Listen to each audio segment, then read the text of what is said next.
anybody do anything rash? I'm just moving the chair up here. It's not a bank robbery. It sounds like a bank robbery is happening, but if I were to do a bank robbery, I would come in with this energy. If you're going to rob a bank, come in guns blazing. Well, don't come in guns blazing, because then it's a felony. Well, it's already a felony. Robbing a bank from the jump is a felony. Did everyone know that? I think we're all clear on what a felony is. It's something bad. This is a woman's t-shirt. Not a specific woman's t-shirt. I don't want there to be any confusion. I don't go around stealing random ladies. Give me your shirt. I don't go around stealing random ladies' t-shirts. I bought it in the women's section at a Walmart. Taylor, did you buy that shirt today at Walmart just for this joke? I did!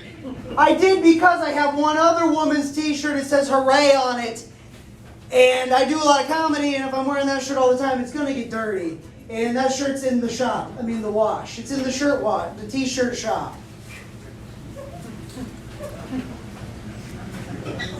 I don't know about you guys.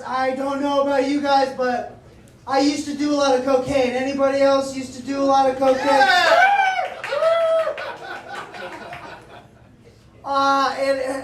Hey, Taylor, thank God you're trying to do comedy as your job, because you wear women's clothes and you used to do cocaine. Thank God you're not like working at a children's daycare or something. Because, damn it, I wouldn't trust me with my own kids, you know what I'm saying? My future kids are in trouble. But anybody else used to do a bunch of cocaine and then graduate to crack cocaine? Anybody else? You know what? You know who will do cocaine with you? Your friends. You know who won't smoke crack cocaine with you? Your friends. You know who will smoke crack cocaine with you in Atlanta? The homeless. They will. They absolutely will, as long as you buy it from them and share it with them. But them's the rules of the streets, guys. You can't buy drugs from a homeless person and run, because it's rude. They're in it for one thing only. It's a little bit of your drugs. Just share a little bit of your drugs.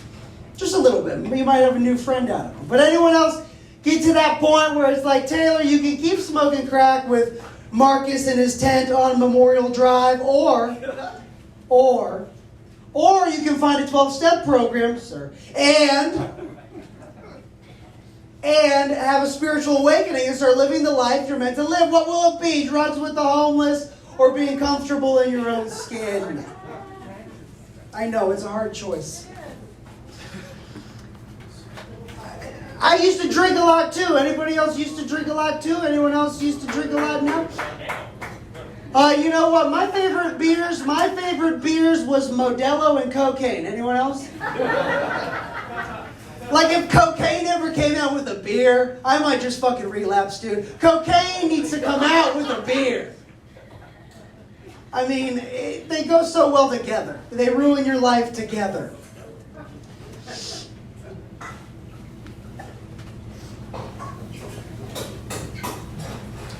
Where are my landscapers at? Where are my landscapers at, huh? Because you know what I like about mulch and cocaine? There's never enough of both. You ever been mulching and you're like, I'm sure 20 bags of mulch will do. No. You need 50 more bags of mulch. However many bags of mulch you were planning on getting, not enough. It's never enough mulch. You know what isn't fun on cocaine? Mulching. Mulching is not fun on cocaine. Sometimes people are like, this would be a lot better on cocaine right now. It's like, yeah, for like 10 minutes. And the only thing better on cocaine is more cocaine. Like if your friend's like, hey Taylor, you want to do this coke? Yeah, do you have enough coke for all the coke we're going to do?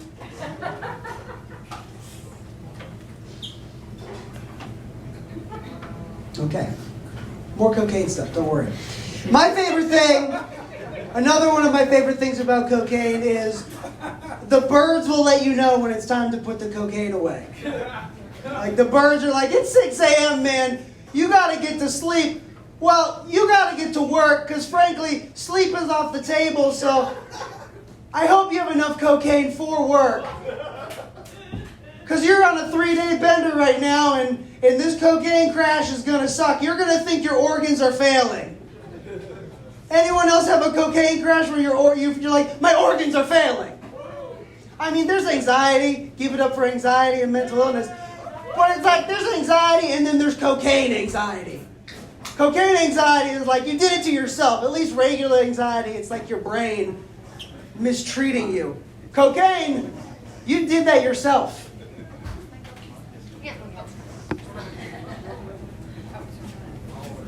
But you know what? You know what I really like about a black toilet? Is you can see all the cocaine you're about to do. You'll be sure you won't lose any of those cocaine crumbs anywhere. So if you're going to do cocaine, get a black toilet. We're almost done with the cocaine stuff, guys, so don't worry. Don't go out and start smoking crack. Well, everyone should smoke crack once. Just once, okay? It's just cocaine, guys. Ma'am? Ma'am, did you ever smoke crack?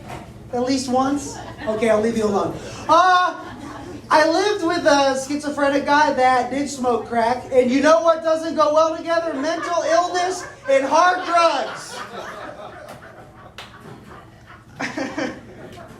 I mean, you would think it would be self-explanatory, but sometimes you gotta do hard drugs to find out you have mental illness.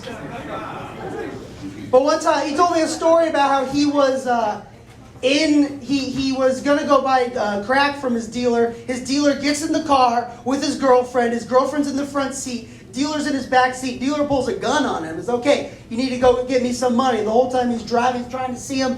And then they go to his house. He writes him a check. The dealer is in his back room, hiding behind a Christmas tree. And he won't come out, so he just hands him the check through the Christmas tree. My former roommate, goes in there in the morning. The check is still there. The dealer never existed.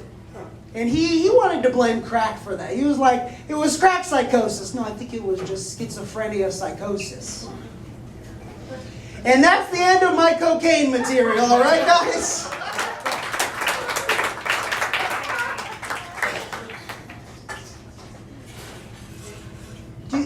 Speaking of crime, are you guys familiar with indecent exposure? Do you think decent exposure is when you flash a cop and he's like, nice?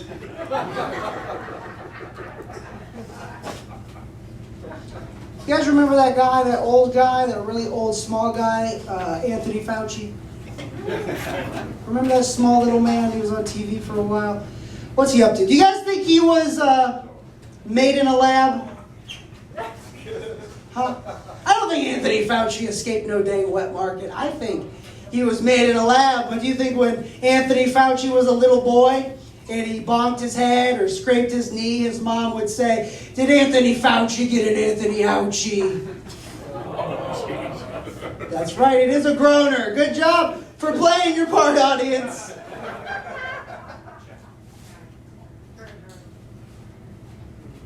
Oh boy. Speaking of the homeless from earlier, remember when I talked about the homeless? I saw a homeless lady reading a book the other day. And what kind of message is that sending to the kids, huh?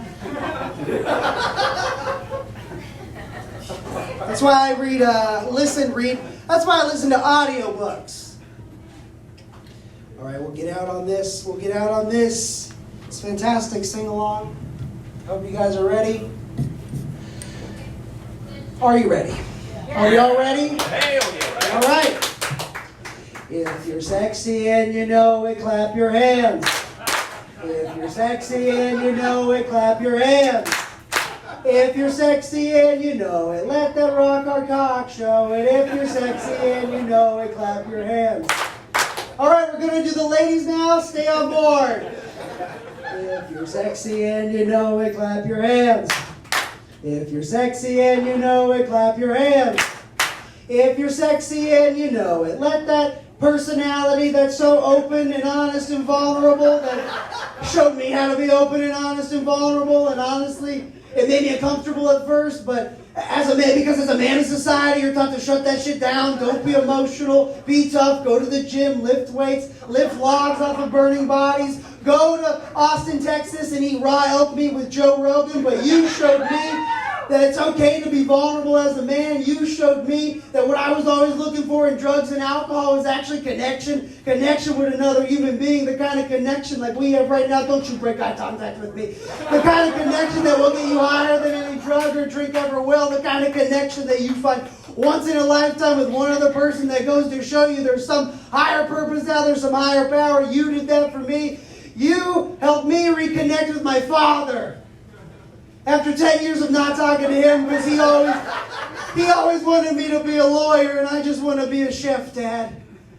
I just want to be a pastry chef and put tiny little cakes on tiny little flour. I mixed that up. Tiny little flowers on tops of cakes, Dad.